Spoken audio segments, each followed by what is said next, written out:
नमस्कार दोस्तों, स्वागत है आपका जीटीवी इंडिया न्यूज पर। मैं हूं परवेज पवार और हमारे साथ मौजूद है समाजवादी पार्टी के युवा नेता और नकुट विधानसभा सीट से इन्होंने बीते दिनों ही समाजवादी पार्टी से टिकट का आवेदन किया है। साहिल खान जी, स्वागत है सर आपका जीटीवी इंडिया। बहुत बहुत शुक्रिया।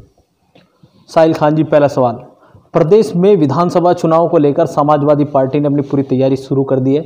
हालांकि विधानसभा चुनाव से पहले प्रदेश में पंचायत चुनाव भी होने हैं, लेकिन समाजवादी पार्टी ने विधानसभा चुनाव की तैयारियां शुरू कर दी है और समाजवादी पार्टी ने टिकटों के लिए आवेदन मांगे हैं और आपने भी नकुट विधानसभा सीट से आवेदन किया है और आप लगातार क्षेत्र में सक्रिय भी हैं। तो आप क्या देख रहे हैं 2022 में अपना? देखिए, अगर मैं समझता हूँ कि अगर गरीब, मजलूम, किसान, इन लोगों की अगर किसी ने लड़ाई लड़ने का काम किया है तो वो समाजवादी पार्टी है। अगर आप देखेंगे, जब से भारतीय जनता पार्टी सत्ता में आई है तब से लगातार, चाहे वो गरीब है, चाहे वो हमारा किसान भाई है, चाहे वो हमारा व्यापारी है, मजलूम लोग हैं, उनके ऊपर ज़्यादती होती आ रही है। क्योंकि देखिए, भारतीय जनता पार्टी की जो जहाँ से उसका संचालन होता है वो आरएसएस है। और अगर आप आरएसएस का इतिहास उठाकर देखेंगे तो आरएसएस जो है वो अंग्रेज़ों की पिट्ठू रही है। और ये लोग वो हैं जिन लोगों ने अंग्रेज़ों की ग़ुलामी करी है और अंग्रेज़ों के साथ मिलकर चले हैं। आज़ादी में इनका कोई कहीं से कहीं तक इनका कोई नेता नहीं है जिसने आज़ादी की लड़ाई लड़ने का काम किया हो। हाँ, ऐसे नेता बहुत मिल जाएंगे जिन्होंने अंग्रेज़ों की ग़ुलामी करी और अंग्रेज़ों के माफ़ीनामे लिख के भेजे हैं। लेकिन भारतीय जनता पार्टी तो अपना आपको राष्ट्रभक्त पार्टी साबित कर। देखिए, वो तो राष्ट्रभक्त, उनकी राष्ट्रभक्ति कैसी है वो सब जानते हैं। उनकी राष्ट्रभक्ति मेरे ख्याल से ये है कि वो बड़े बड़े उद्योगपतियों के साथ मिल जाती है और गरीबों का पैसा लूट के बड़े बड़े उद्योगपतियों की जेब भरने का काम करती है। समाजवादी पार्टी ही एक ऐसी पार्टी है जिसने ज़मीन पर उतरकर, अगर आप देखेंगे उत्तर प्रदेश के अंदर ख़ास तौर से, अगर आप कोई भी आंदोलन है, कोई भी किस तरह का हो रहा है, गरीबों की लड़ाई लड़ने का काम हो रहा है, किसानों की लड़ाई लड़ने का काम हो रहा है, तो वो समाजवादी पार्टी ही कर रही है ज़मीन पर उतर के। तो मैं समझता हूँ जो लोग गरीबों की लड़ाई लड़ेंगे, सड़क पे उतरेंगे, मैं पूरी इस चीज़ का मुझे पूरा कॉन्फिडेंस है कि 2022 में जनता उस चीज़ को समझेगी और हमारी सरकार आएगी और हमारे राष्ट्रीय अध्यक्ष जी मुख्यमंत्री भी बनेंगे। 2022 का आपने जिक्र किया है। 2022 के विधानसभा चुनाव में समाजवादी पार्टी किन मुद्दों को लेकर चुनाव में होगी? देखिए, मुद्दे तो यही हैं कि जिस हिसाब से व्यापार ख़त्म हो गया, हमारा बदहाली हो गई है, गरीबी हो गई है और विकास नाम की कोई चीज़ नहीं रही है।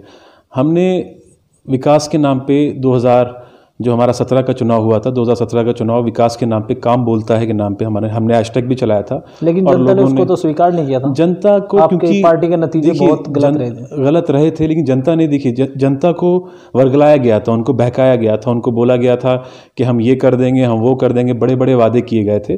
तो जनता को भटकाया गया, उनके जो अहम मुद्दे हैं उनसे उनको भटका के उनको धर्म के नाम पे, जाति के नाम पे बांट दिया गया। और लेकिन अब जनता समझ चुकी है कि उनकी जब तक उनके मुस्तकबिल, उनका भविष्य की बात नहीं होगी, विकास नहीं होगा, उनके बच्चों के भविष्य की बात नहीं होगा, तब तक मतलब कब तक ऐसा चलेगा। जनता भी समझ चुकी है कि समाजवादी पार्टी ही एक ऐसी पार्टी है जो विकास की बात करती है और समाज के सभी वर्गों को साथ लेके चलने की बात करती है। मौजूदा सरकार भी विकास के दावे करेगी। मौजूदा सरकार ने क्या विकास किया, क्या नहीं किया, वो तो ज़मीन पे दिखाई दे रहा है। आपको पता है जीएसटी से जो व्यापारी है वो तबाह हो गया है। आपको पता है नोटबंदी में क्या हुआ था। नोटबंदी में 99.9% जितना भी था, 99.7% के आसपास का जो पैसा था, वो जो काला धन था, वो मोदी जी कहते थे मैं निकाल दूंगा और आतंकवाद ख़त्म हो जाएगा, ये हो जाएगा, वो हो जाएगा। जितना पैसा इन्होंने जो नोटबंदी करी थी वो सारा का सारा बैंकों में वापस आ गया। वो भी फेल्योर बहुत बड़ा हुआ। उसके बाद उस पर तो चुनाव 2019 का हो चुका, भारतीय जनता पार्टी को पूर्ण बहुमत की सरकार बननी, उसके बाद तो चुनाव हुआ है ना। देखिए, ये लोग है ना, ये लोग दिमाग के साथ खेलते हैं और मीडिया को इन्होंने बहुत अच्छे से मैनेज किया हुआ है। मुझे इस चीज़ की खुशी होती है कि आप जैसा इंडिपेंडेंट मीडिया है जो कम से कम सच दिखाता है। वरना बड़े बड़े मीडिया हाउसेज अगर 24 घंटे एक उनका प्लान्ड वे में वो जनता के दिमाग के साथ खेलेंगे ना, तो वो अगर आप बार बार एक चीज़ को बोलो कि दिन के वक्त भी आप बोलो रात हो रही, रात हो रही, रात हो रही है, तो वो कभी कभार इंसान के दिमाग में बैठ जाता है, हो सकता है शायद रात होने वाली है। तो मीडिया ने ये बहुत ही गंदा रोल प्ले किया है और उसकी वजह से ये मीडिया का जो गोदी मीडिया है उसका खामियाजा हमारा देश भुगत रहा है। क्योंकि मैं समझता हूँ 20-25 साल पीछे चले गए जबकि हमें आगे बढ़ना चाहिए था।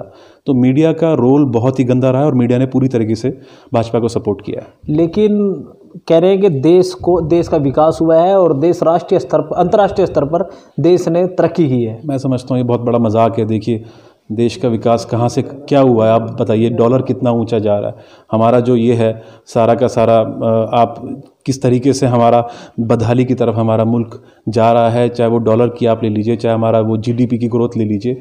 ये सारी चीज़ें जो हैं उससे काफ़ी क्लियर है कि हमारा देश जो है वो बहुत पीछे की तरफ जा चुका है। और हमें बहुत ज़रूरत है कि ऐसे नेता को, जो युवा नेता हैं, जो पढ़े लिखे हैं, शिक्षित हैं, जिन्होंने काम करके दिखाया है। शिक्षित युवा राहुल गांधी भी है। देखिए, राहुल गांधी के बारे में तो खैर उनके बारे में क्या कहा जाता है क्या नहीं आपको पता है। शिक्षित होना, समझदार होना भी फ़र्क होता है। तो आप मानते हैं कि राहुल गांधी मैच्योर नहीं, भारतीय जनता पार्टी की तरह? आपकी पार्टी ने भी 2017 में उसी के साथ मिलकर चुनाव लड़ा था, कांग्रेस के साथ। देखिए, हम उनके बारे में तो क्या कहेंगे, उनके ये वाली बात तो आप कांग्रेस वालों से पूछिए कि उनके नेता कैसे हैं। हम तो अपने नेता के बारे में बताएंगे। हमारे नेता से अच्छा कोई नेता नहीं है, क्योंकि उन्होंने सभी को साथ लेके चलने का काम किया, चाहे वो हिंदू है, मुसलमान है, सबको, समाज के सभी वर्गों को साथ लेके चलते हैं और सभी को इज्जत मिलती है, सभी को। और उनका फोकस ये रहता है, उनका फोकस वो धर्म के नाम पे नहीं, हमारे जो राष्ट्रीय अध्यक्ष जी हैं राजनीति करते, उनकी जो राजनीति है वो काम के ऊपर होती है। और वो ये नहीं देखते किसी का काम करने से पहले कि वो किस बिरादरी से, किस धर्म से आता है। वो गरीबों के साथ, मजलूमों के साथ और किसानों के साथ हमेशा खड़े रहते हैं। और मुझे लगता है कि इसका बदल हमें 2022 में मिलेगा और हम 350 प्लस सीटें लेके आएंगे। आप देखिएगा जब 2022 का चुनाव होगा। जो आपके राष्ट्रीय अध्यक्ष की हथेली देखकर एक ज्योतिष ने भी बताया 351 प्लस ही होगा, आप देखिएगा। तो आप भी दावा कर रहे हैं 351 प्लस सरकार? बिल्कुल होगा। और मैं तो ये भी आपके चैनल के माध्यम से रिकॉर्ड पे ये रखिएगा आप कि नकुड़ विधानसभा से भी बहुत बड़ी जीत होने जा रही है समाजवादी पार्टी की। और क्योंकि मैंने मेहनत करी है ग्राउंड पे और मैं लोगों के बीच में जा रहा हूँ, मैं देख रहा हूँ कि किस तरीके से समाजवादी को लोग याद कर रहे हैं और इसका आपको रिजल्ट 2022 में दिखाई देगा। आप पिछले 2-3 सप्ताह से लगातार क्षेत्र में जाकर कंबल वितरण का कार्यक्रम कर रहे हैं। जी देखिए, मेरा तो ये था, जब से मैंने आवेदन किया था, मेरा मकसद था कि भाई जब आवेदन हुआ है कोई काम करो तो उसमें पूरी तरह से शिद्दत के साथ उसको किया जाए। मैं नकुड़ विधानसभा में जितने हमारे गांव हैं और हमारे जो कस्बे हैं, सब जगह जाके अपने लोगों से मिल रहा हूं। नकुड़ विधानसभा नहीं तो है नहीं, मेरी जो जन्मस्थली है और मेरे परिवार की कर्मस्थली, क्षेत्रीय और बाहरी को भी आप मुद्दा बना रहे हैं। वो है, ऑफकोर्स, क्यों नहीं है। आप बताइए कि अगर नकुड़ विधानसभा में बाहर के लोग आकर आवेदन करेंगे, भाई नकुड़ विधानसभा में जो यहाँ का लोकल आदमी होगा उसको मौका मिलना चाहिए ना। बाहर के लोग आके यहाँ पे आवेदन करते हैं, चुनाव लड़ते हैं, वोट लेके गायब हो जाते हैं। जो हमारे जो मौजूदा विधायक हैं धर्म सिंह सैनी साहब, उन्होंने भी 4 बार विधायक बन चुके हैं, 3 बार लगातार मंत्री रहे हैं। मैं तो लगातार जाके गांव जाके लोगों से बीच में ये बात रख रहा हूँ कि आप बताइए कि इतनी बार मंत्री रहने के बावजूद उन्होंने विकास क्या किया है? कहीं से कहीं तक वो दिखाई नहीं देता विकास हमें। कुछ लोग कहते हैं कि नहीं जी, एक बिरादरी का विकास हुआ है, सैनी समाज का।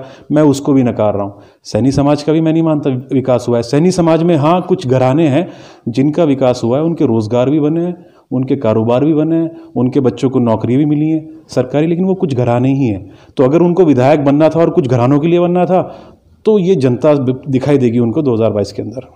तो आप मानते हैं कि आप के जो मौजूदा मंत्री हैं जो धर्म सिंह सैनी, उन्होंने कुछ सीमित लोगों के लिए कार्य किया? सीमित लोगों के लिए कार्य कर रहे हैं। आप बताइए, वरना हमारी तो विधानसभा नंबर 1 विधानसभा होनी चाहिए थी। आप बताइए, जब समाजवादी पार्टी की सरकार थी तो वो जब भाजपा में थे तब भी उनको एक तरह से विपक्ष का बनाया हुआ था।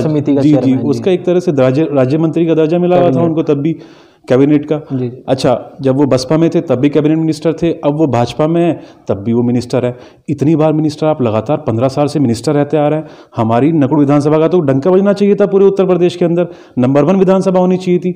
जबकि आप जाइए ना, मैं तो कहता हूँ धर्म सिंह सैनी साहब से कि वो जाएं गाँव देखें, वहाँ पे तो सड़कों, मतलब गड्ढे में सड़क है, सड़क पे गड्ढे नहीं है, गड्ढों में सड़क चल रही है। प्रदेश भर में ऐसा ही है, ज्यादातर प्रदेश में नहीं, यहाँ पर तो बहुत ही बुरी हालत है। इतनी बदहाली है, इतनी बुरी हालत है लोगों की, रोजगार नहीं है, कुछ भी नहीं है, बहुत बुरी हालत में हमारी विधानसभा। और मैं समझता हूँ, देखिए कोई भी अपने, ये हमारा घर है, अपने घर की सफाई आप खुद ही तो करेंगे, कोई बाहर वाला थोड़ी करेगा। तो धर्म सिंह सैनी साहब तो बाहर के हैं, तो हमें अपने घर की सफाई खुद करनी है, हमें अपने विधानसभा का ख्याल खुद करना है, तो वो उसकी जिम्मेदारी हमारी बनती है ना।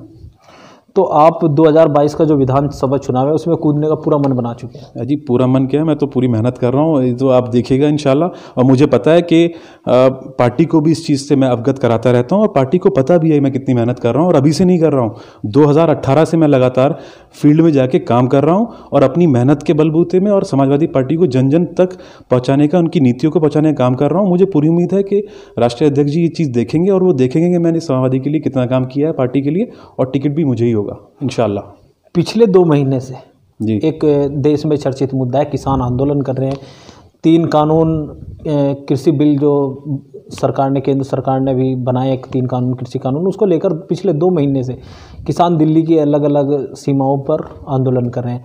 बीते दिनों 12वीं दौर की मुलाकात के बाद केंद्र सरकार ने स्पष्ट कर दिया कि अब कोई वार्ता का नहीं बचा कुछ ऐसा जो हम इससे ज़्यादा ऑफर आपको कर सकें, और उस पर आपकी क्या प्रतिक्रिया है? देखिए, केंद्र सरकार को तो जो उन्होंने करा वो तो करना ही था उनको, क्योंकि उनको उनके बड़े बड़े जो उनके बॉस हैं, जो टाटा, बिरला, अंबानी वगैरह, जो जितने बड़े बड़े उद्योगपति हैं, उन्होंने बोल दिया होगा यार अब बस बहुत बातें हो गई, अब इनको ख़त्म करो और हमें कमाना है। तो अब उनको उनकी जेब भरने वाला जब उनके जो हाई कमान है भारतीय जनता पार्टी की, जो उद्योगपति हैं, उनकी तरफ से आदेश आ गया होगा कि बस अब और वार्ता नहीं होगी और हमें हमारी जेब भरना शुरू करो, हमने तुम्हें बहुत पैसा खिलाया इलेक्शंस के अंदर, अब वो अपना पैसा मांग रहे हैं इनसे वापस। तो वो तो उद्योगपतियों की बात कर, जैसे ही मैंने आपसे बोला, भारतीय जनता पार्टी जो है वो उद्योगपतियों की पार्टी है। गरीब मजलूम जो किसान हैं उन क्या लेना देना इस चीज़ से। और ये देखिए, ये इनको जल्द ही इस चीज़ का समझ में आ जाएगा और इसकी शुरुआत जो होगी वो उत्तर प्रदेश से होगी, और बहुत ही बुरी तरह मुझे लगता है कि भारतीय जनता पार्टी के जो कैंडिडेट्स होंगे पूरे उत्तर प्रदेश में, जमानत तक बचाना भारी हो जाएगा उनके लिए। लेकिन वो तो कह रहे हैं, जेपी नड्डा जी भी पिछले दिनों 2 दिन के प्रदेश दौरे पर थे जी। वो भी पंचायत चुनाव और उसकी समीक्षा की है, विधानसभा चुनाव को लेकर लगातार तैयारी कर रही है। हालांकि भारतीय जनता पार्टी से अधिक सक्रिय, मतलब कोई तैयारी नहीं कर रहा है उससे ज़्यादा। बसपा भी अभी कोई ऐसा वो नहीं कर पाई प्लान, कांग्रेस भी कोई ऐसा प्लान नहीं कर पाई 2022 के लिए। समाजवादी पार्टी हालांकि सक्रिय है, तो भाजपा को चुनौती कैसे दे पाएगी समाजवादी पार्टी? बिल्कुल दे पाएगी। देखिए, तैयारी वो करते रहें क्योंकि उनके पास पूरा मीडिया मैनेजमेंट है और बहुत उद्योगपतियों का पैसा है। अब वो कहीं ना कहीं तो खर्च करेंगे, वो कर रहे हैं। लेकिन देखिए, वोट देने वाली तो जनता ही होती है ना, और जब जनता इतनी परेशान है, इतनी बदहाली में है, तो मुझे नहीं लगता है कि जनता अब उनको इस चीज़ का मौका देगी। जनता समझ चुकी है कि किस प्रकार से समाजवादी ने गरीबों की, किसानों की जेब से पैसा लूट के बड़े बड़े उद्योगपतियों की जेब भरने का काम किया है, और इसका सबक उनको पंचायत चुनाव में भी दिखाई देगा आपको। हमारे पास तो, हम तो पूरे दिन घेर में बैठते हैं, लोगों के बीच में जा रहे हैं, हमें पता चल रहा है कि क्या होगा पंचायत चुनाव में। आपको मालूम हो जाएगा 2022 में क्या होने वाला है। तो आने वाला वक्त जो होगा वो हमारी पार्टी का होगा, और हमारे जो राष्ट्रीय अध्यक्ष जी हैं वो दोबारा से पुनः मुख्यमंत्री बनेंगे और विकास की गंगा बहेगी दोबारा से। 26 जनवरी परसों समाजवादी पार्टी द्वारा तहसील स्तर पर किसानों के समर्थन में एक ट्रैक्टर मार्च निकालने का ऐलान किया गया है जी। उस पर आपकी क्या तैयारी है? उसके लिए आपकी क्या तैयारी की है? वो तो आपको 26 जनवरी को दिखाई देगा हमारी क्या तैयारी है। मेरे ख्याल से तैयारी पूरे ज़िले में अगर कोई कर रहा है तो वो मैं ही कर रहा हूँ, अच्छी वाली तैयारी जिसको बोलते हैं, वरना खाना पूर्ति तो होती है आपको पता है। लेकिन हाँ, इसके इंशाल्लाह आपको 26 जनवरी जब आप आएंगे, आपको मैं, आपके मीडिया चैनल को मैं आमंत्रित करता हूँ कि आप आइए उस दिन और उसका कवरेज करिए। हमारे राष्ट्रीय अध्यक्ष जी का आदेश हुआ है वो सर आँखों पर है, और उसको बहुत अच्छे तरीके से उसको अंजाम तक पहुँचाया जाएगा 26 जनवरी को। तो बड़ी संख्या में पूरी विधानसभा से लोग आएंगे और हम इसको, जैसा आदेश हुआ है पार्टी का, उसको वैसे हम उसको अंजाम तक पहुँचाएंगे। आप हमारे चैनल के माध्यम से कोई संदेश देश और प्रदेशवासियों को देना चाहेंगे? जी, सबसे पहले तो मैं आपको जो 26 जनवरी है उसकी बहुत बहुत आपको शुभकामनाएं, बहुत पुरखुलूस उसकी मुबारकबाद। और मैं आप लोगों को GTV इंडिया न्यूज़ की तरफ से यही माध्यम से आपसे अपील करना चाहूँगा कि 2022 का जो चुनाव आ रहा है, आप ऐसी पार्टी को दोबारा से, समाजवादी पार्टी को आप दोबारा से सपोर्ट करें और ऐसे लोगों को अपना नेता बनाएं, मुख्यमंत्री बनाएं जो सबको साथ लेके चलते हैं, विकास की बात करते हैं, और ताकि आपका और आपके बच्चों का मुस्तकबिल सुरक्षित हाथों में रहे। और ये जो नफ़रत की दीवारें जो भारतीय जनता पार्टी ने खड़ी करी है, इसको गिराने का काम इंशाल्लाह 2022 के चुनाव में होगा। तो ये थे हमारे साथ पूर्व राज्य मंत्री शागुफ्ता खान के पुत्र और युवा समाजवादी पार्टी के नेता साहिल खान जी। बहुत बहुत शुक्रिया सर हमारे चैनल से। बहुत बहुत